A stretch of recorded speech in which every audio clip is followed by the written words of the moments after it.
selamat datang kembali di channel Borneo Trader. Bagi Bapak Ibu dan teman-teman yang baru pertama kali menemukan channel Borneo Trader di YouTube, saya ucapkan selamat menonton dan selamat bergabung. Di video kali ini saya akan menganalisa untuk pergerakan indeks dan juga ada 7 saham di sektor finance, bank-bank second liner. Yang pertama BJTM, kedua BJBR, ketiga BRIS, keempat Agro, kelima BBKP, keenam BNGA, dan ketujuh Arto. Langsung saja ke indeks. Hari ini sempat rebound tapi kemudian tertekan dan terkoreksi cukup dalam ke harga 6090.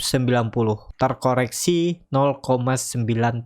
Transaksi hari ini di 11,7 triliun. Asing hari ini kembali net buy di 177 miliar. Langsung saja ke teknikalnya. Secara teknikal ISG memang lagi nggak bersahabat ya. Lihat aja historinya dari Juni, 1-2 candle hijau, kemudian candle merah, 1-2 candle hijau, kemudian merah. Paling mentok 3 candle hijau, kemudian dia merah lagi. Ya harus diakui memang market lagi membosankan ya. Makanya trading tuh cuan bungkus saja kalau bisa. Kalau udah cuan profit tipis ya jual aja. Karena ISG seperti hari ini dia kembali uji supportnya dan jebol 6100. Besok bisa rebound, bisa aja dia rebound. Tapi yang diperhatikan ini ada gap juga di bawah 6050 nih, gap yang bisa aja ditutup ISG besok kalau dia melanjutkan penurunan. Kalau ke 6050 kan cuman turun sekitar 0,5%. Jadi masih bisa potensi besok nutup gap terus ditarik naik. Seperti histori sebelumnya kan sering membuat ekor nih, area rejection.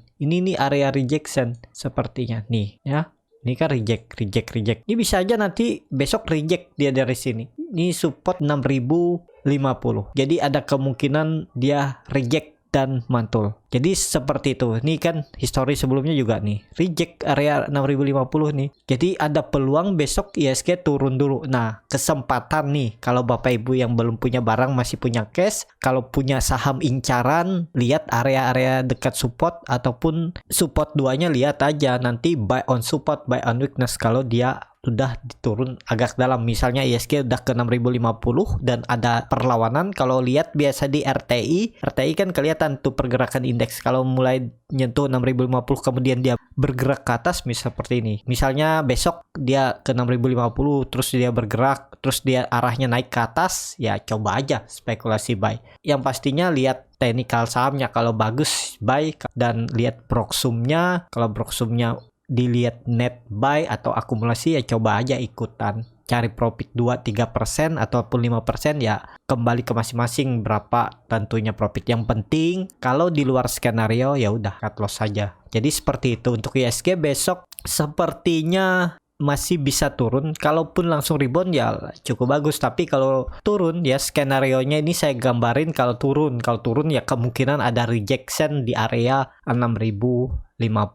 Karena itu ada gap ya, semoga aja tutup gap terus ditarik naik dan tetap tutup di atas 6100. Bisa aja seperti itu. Kalau seperti itu skenario-nya, kalau yang buy on weakness itu saham-saham yang berkolerasi dengan ISG langsung big cap LQ45 ya ada potensi cukup tinggi juga naiknya. Jadi jaga aja di support untuk saham-saham incaran. Jadi seperti itu untuk ISG. Langsung saja ke saham pertama, ada BJTM yang hari ini ditutup terkoreksi 0,69% ke harga 710. Kalau dilihat transaksi asing net sell. Kalau dilihat dari broker summary-nya, BJTM diakumulasi, tapi tipis. Langsung saja ke teknikalnya. Secara teknikal, BJTM seperti analisa saya sebelumnya, ya kemungkinan dia bergerak tektokan aja di 700 sampai 715, paling ke 720. Nah, ini kalau mencari profit 1-2% dapat. Kalau Bapak Ibu mau ya tunggu, sabar, incar aja terus tiap hari atau tiap minggu BJTM. Kalau dia udah dekat-dekat support 700 beli, nanti kalau dia ke 715 320 jual, nanti tunggu lagi aja di bawah. Kalau dia koreksi lagi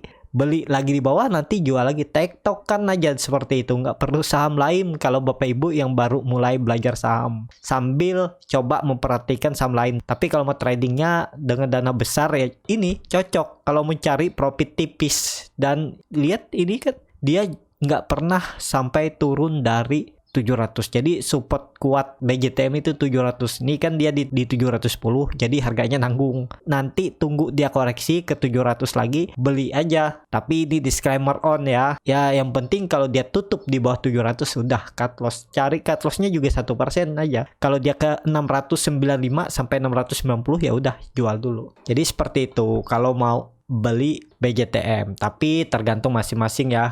Kalau Bapak Ibu cuman mau cari dividen ya cocok juga kan. Ya lebih bagus lah daripada simpan uang di deposito. Sama di reksadana pasar uang. Kalau BJTM kan di 6-7% kalau nggak salah dividennya. Jadi untung dari dividen plus capital gain walaupun lambat gerak daripada simpan uang di reksadana pasar uang yang paling profitnya 5-6% setahun, apalagi di deposito ya paling 4%. Jadi menurut saya pilihan yang menarik kalau mau cari dividen dan peningkatan portofolio yang nggak terlalu signifikan tapi aman, ya BJTM cocok untuk simpan uang. Tapi kalau Bapak Ibu yang tipe mau cari profit besar, nggak mikirin dividen, yang penting ya kalau bisa trading dapat profit lebih daripada dividen setahun, ya untuk BJTM ya kurang menarik. Tapi kalau Bapak Ibu tadi juga sabar ya, cari 1-2% mungkin juga BJTM bakal ngasih lebih dari dividennya setahun. Itu aja. Pokoknya yang penting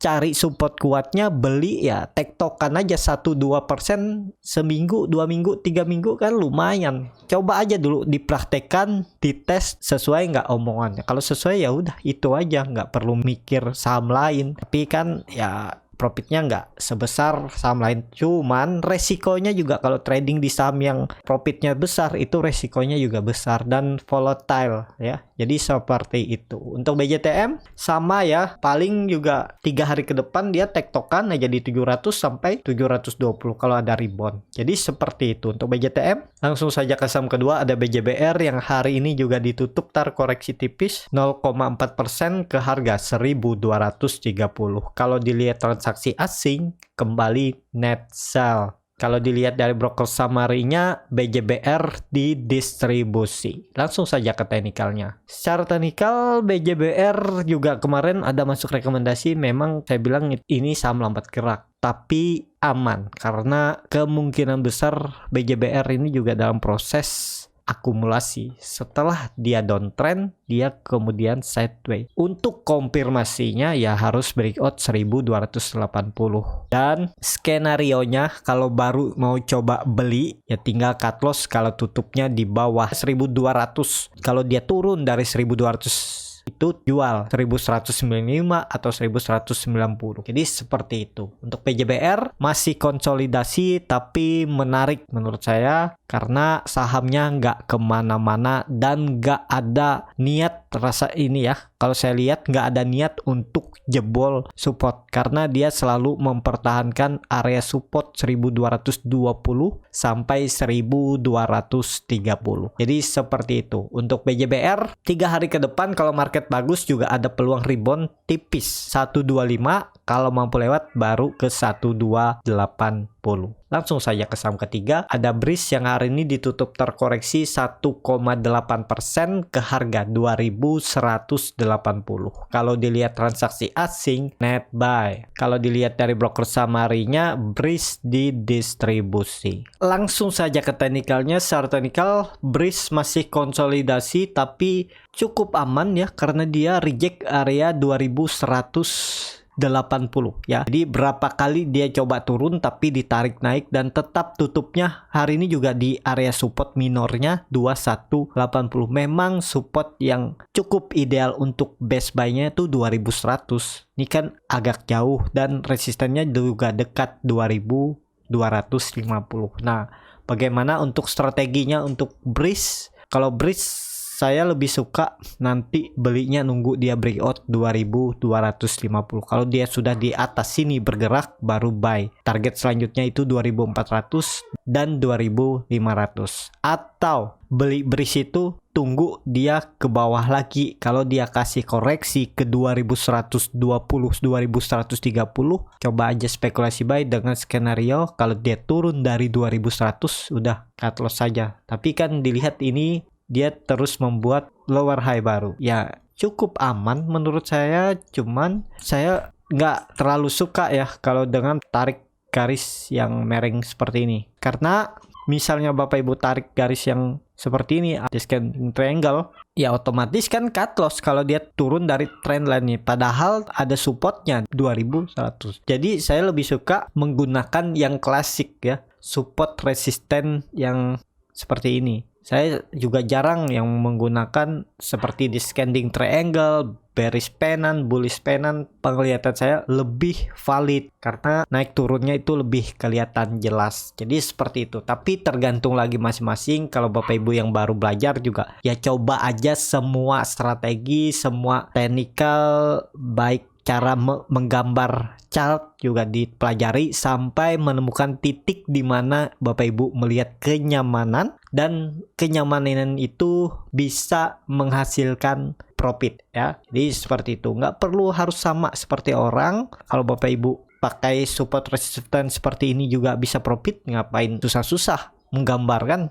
Semakin banyak indikator yang dipakai, tarik garis penuh chart ini dengan indikator ataupun yang lainnya, biasanya makin pusing dan jadi ragu untuk mengambil keputusan. Tarik garis seperti ini lebih simple, cuman ditambah volume, karena volume ini lebih valid menurut saya ya. Dan chart 2 ini yang lainnya MACD ini ya pendukung aja, nggak ada MACD juga masih bisa.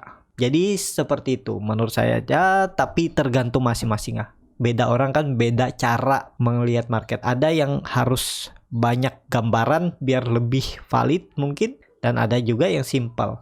Jadi seperti itu. Nah, untuk bridge ini kalau mau aman ya tunggu dia breakout 2250 baru buy on breakout, itu lebih menarik. Atau tunggu sekalian di bawah di 2100 beli buy on support sini. Kalau ini kan di pertengahan. Nah, kalau nantinya beli di support, kalau dikasih koreksi, nih kan lumayan nih, sekitar 6%, cut loss-nya tipis aja 3% kan. Yang penting sabar. Karena market pasti memberi kesempatan. Kalau nggak dikasih kesempatan beli di bawah, nanti dikasih kesempatan beli di atas. Itu aja, lebih konfirmasi kalau beli buy on breakout daripada beli di harga tanggung seperti ini. Ya, tapi harga tanggung seperti ini juga bisa profit ya, tergantung masing-masing lagi bagaimana strateginya ya. Jadi seperti itu.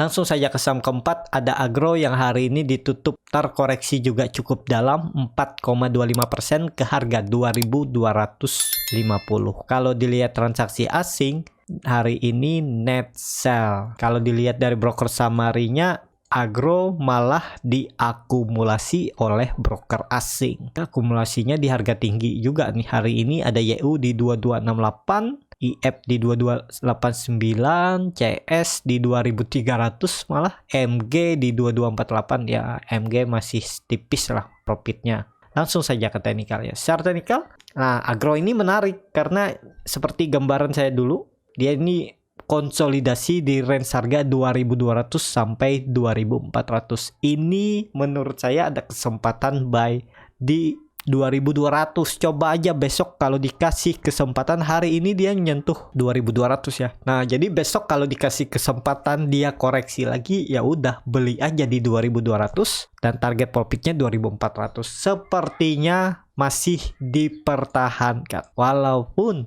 volume hari ini meningkat dan candlenya kurang bagus karena merah dan ini bisa kebalikan Morningstar. Ya bisa ada dia uji support dulu, tapi kalau dia bisa rebound besok, tarikan bagus, ISG bagus ya, dari bawah misalnya ISG dari 6050 ditarik naik, bisa aja Agro nanti dibawa turun lah dulu ke 2150 sampai 2200, kemudian ditarik naik. Nah, tergantung masing-masing lah bagaimana strateginya kalau mau beli Agro. Misalnya ya, Agro ternyata pagi-pagi dibawa turun dalam, misalnya minus 3-4%, ya coba aja spekulasi buy. Dan kalau Agro tetap tutup di bawah 2200, udah cut loss saja. Paling rugi fee dan rugi 2-3%. Tapi kalau ditarik naik ke atas, Bapak Ibu profitnya lebih besar. Itu aja strateginya ya. Kalau ada pertanyaan kenapa di cut loss, kan baru minus 2-3%.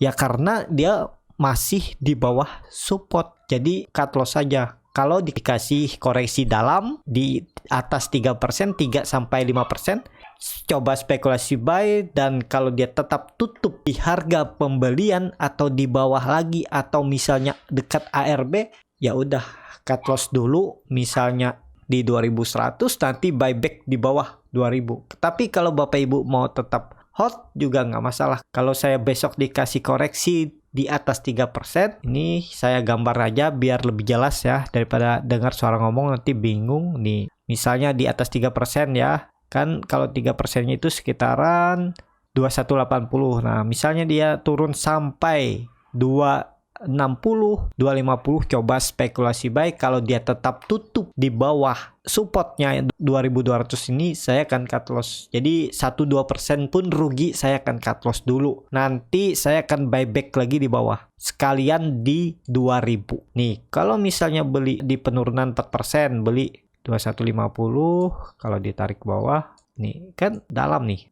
6%. Mending cut loss dulu sekitar 1%, 2%, nanti baru buyback di bawah. Atau kalau dia ternyata langsung ARB, Bapak Ibu beli saat di 2150 terus dia di bawah ARB ke 2080, juga tetap cut loss saja, karena ke 2080 sampai 2000 itu kan ada peluang masih penurunan 4%. Mending cut loss dulu, nanti buyback di bawah.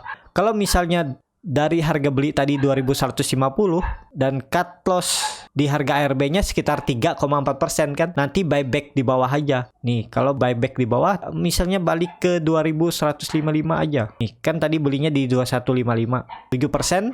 Nah, jadi kan kalau tadi cut loss dulu, kalau balik ke harga beli waktu Bapak Ibu beli misalnya di 2150, profitnya 7%, tadi cut lossnya 3%, dan pas balik kalau rebound agro Bapak Ibu dah profit 7,21%. Potong, anggap aja fee sama cut loss tadi itu 5%, jadi bersihnya 2%. Nah, jadi lebih bagus kan kalau pakai cut loss. Kalau nggak pakai cut loss juga nggak masalah. Yang penting ya siap aja, dan setiap strategi itu ada kerugian dan keuntungan masing-masing. Dan yang pakai cut loss juga, kalau misalnya di luar skenario dia ternyata turun lagi, cut lossnya cuman 2,8%, tambah 3%, 5%. Kalau Bapak Ibu tadi dari atas beli di 2150, harusnya cuman cut loss 5% yang pakai cut loss.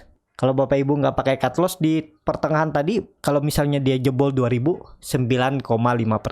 Jadi lebih untung juga yang pakai cut loss. Cut lossnya cuma 5%, yang nggak pakai cut loss 9,5%. Jadi seperti itu ya strateginya. Kalau mau digunakan juga boleh, kalau nggak juga ya nggak masalah. Sesuaikan dengan profil resiko masing-masing. Semoga dipahami ya. Soal cut loss ini juga ya sering saya buatkan videonya ya, saya selipin ya. Semoga aja yang menonton, ada yang baru juga bisa tercerahkan lah. Kalau trading pakai cut loss itu lebih bagus menurut saya, dan kebanyakan orang juga profesional trader juga seperti itu bilang ya, pakai cut loss itu lebih menyelamatkan aset dan profit yang didapat juga lebih besar, biasanya seperti itu ya. Jadi seperti itu untuk agro ya. Besok cari aja buy on weakness ya. Kalau dia koreksi coba aja pakai strategi saya tadi. Kalau mau juga bisa, kalau mau dimodifikasi juga nggak masalah. Langsung saja ke saham kelima. Ada BBKP yang hari ini ditutup naik 3,37% ke harga 490. Kalau dilihat transaksi asing, net sell, kalau dilihat dari broker summary-nya, BBKP sedikit didistribusi. Langsung saja ke teknikalnya. Secara teknikal, BBKP membuat candle bullish engulfing dan reject area 480 supportnya. Yang dia reject, semoga aja kalau besok melanjutkan kenaikan berarti aman. Tapi kalau besok dia kembali turun dari 480, ya udah, kalau ada yang beli buy on breakout tadi, jual aja dulu, karena ada potensi dia turun lagi, malah bisa lebih dalam, bisa ke 450 ya. Jadi besok itu penentuan, dan ya 3 hari ke depan lah penentuan. Kalau BBKP bisa confirm breakout 480, arahnya berpotensi besar ke 550 sampai 560. Jadi seperti itu. Untuk BBKP volume juga meningkat hari ini. Hari ini memang gara-gara market aja. Dia kan sempat sampai 505 tapi kemudian dibawa turun. Jadi lihat besok untuk BBKP. Apakah bisa spekulasi buy untuk BBKP? Kalau Bapak Ibu mau coba spekulasi buy karena membentuk candle bullish engulfing, ya tinggal cut loss saja kalau dia kembali turun. Udah seperti itu nih. Cut loss-nya ya bisa cut loss di 470 sekitar 3,65% dan target profitnya tarik terdekat dulu sekitaran 515 sampai 520. Kalau mampu lewat ya pasang trailing stop arah selanjutnya 550 sampai 560. 14% nih, kan risk rewardnya juga menarik asalkan dia confirm breakout. Jadi seperti itu untuk BBKP. Langsung saja ke saham ke-6 ada BNGA yang hari ini ditutup terkoreksi 1,98% ke harga 990. Kalau dilihat transaksi asing kembali net buy. Kalau dilihat dari broker summary-nya BNGA bisa dibilang diakumulasi. Langsung saja ke teknikalnya. Secara teknikal BNGA terlalu kuat menurut saya, harga resisten 1000. Berapa kali dia coba tapi kemudian turun. Nih, di tanggal 5 Agustus dia coba breakout, kemudian dia turun tertekan. Kemudian di tanggal 26 Agustus dia coba breakout, akhirnya mampu breakout dengan volume, kemudian besoknya dia turun. Tanggal 31 Agustus kemarin juga dia breakout, tapi hari ini tertekan turun. Dan sedikit bagus BNGA reject EMA 20-nya garis ungu ini. Ini kan berapa kali dia reject area 980. Jadi menurut saya masih ada peluang BNGA breakout. Bagaimana beli BNGA ini? Besok kalau dia mampu breakout, coba aja spekulasi buy di 1000 sampai 1010. Kalau dia tutup di bawah 1000, udah cut loss atau toleransi. Ya, kalau beli buy on breakout besok, cut loss kalau dia tutup di bawah 980. Atau juga kalau mau beli di harga sekarang, tapi resikonya bisa dibawa turun lebih dalam ya. Tinggal cut loss kalau dia tutup di bawah 980. Jadi bisa di 970 atau 965. Jadi seperti itu. Kalau saya milihnya buy on breakout. Jadi kalau dia besok kembali breakout 1000, saya coba lagi. Coba spekulasi buy. Tinggal ngikut aja kemana arahnya. Harusnya kalau sekali lagi dia confirm breakout atau minggu ini bisa di atas 1000 tutupnya hari Jumat, itu peluangnya bisa ke 1080. Target saya menutup gapnya ini. Ini kan ada gap tipis di 1075 sampai 1080. Jadi seperti itu untuk BNGA. Langsung saja ke saham terakhir hari ini ada Arto yang ditutup terkoreksi cukup dalam 4,4% ke harga 14.500. Kalau dilihat transaksi asing 3 hari minggu ini net sell. Kalau dilihat dari broker summary-nya, Arto didistribusi. Langsung saja ke teknikalnya. Secara teknikal Arto akhirnya jebol support.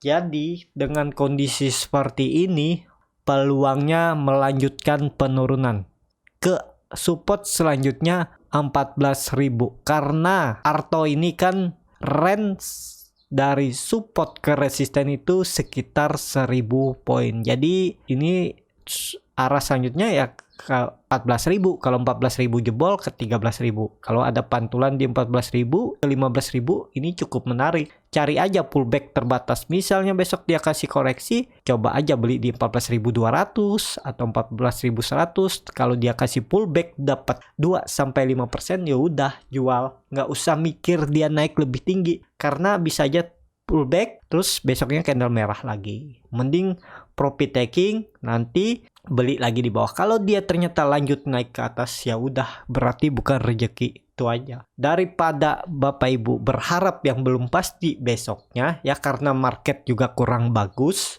ya mending yang ada dulu di profit taking.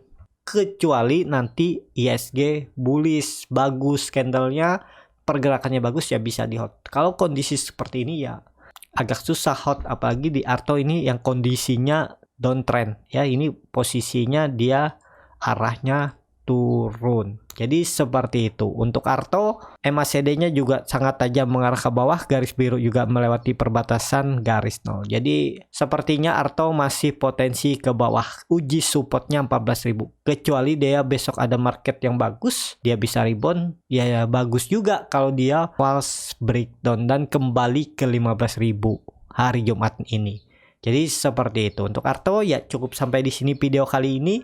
Terima kasih untuk Bapak Ibu dan teman-teman yang sudah menonton video ini sampai selesai. Apabila channel Borneo Trader ini bermanfaat, bisa menjadi bahan pertimbangan Bapak Ibu dalam membeli, menyimpan, dan menjual sahamnya, bisa klik tombol berlangganan dan nyalakan lonceng notifikasi. Ada kritik, saran, ataupun pertanyaan, bisa langsung tinggalkan di kolom komentar. Bagi Bapak Ibu dan teman-teman yang baru belajar trading, masih bingung memilih saham, bingung membuat trading plan, bisa join trading bersama Borneo Trader. Nanti saya pilihkan saham-sahamnya dan dibuatkan trading plan-nya beserta chartnya, dan juga free konsultasi portofolio dan free grup rekomendasi krip. Kalau tertarik, DM Instagram Borneo Trader, R-nya 2 di belakang. Sampai ketemu di video selanjutnya, tetap semangat, semoga bisa terus cuan.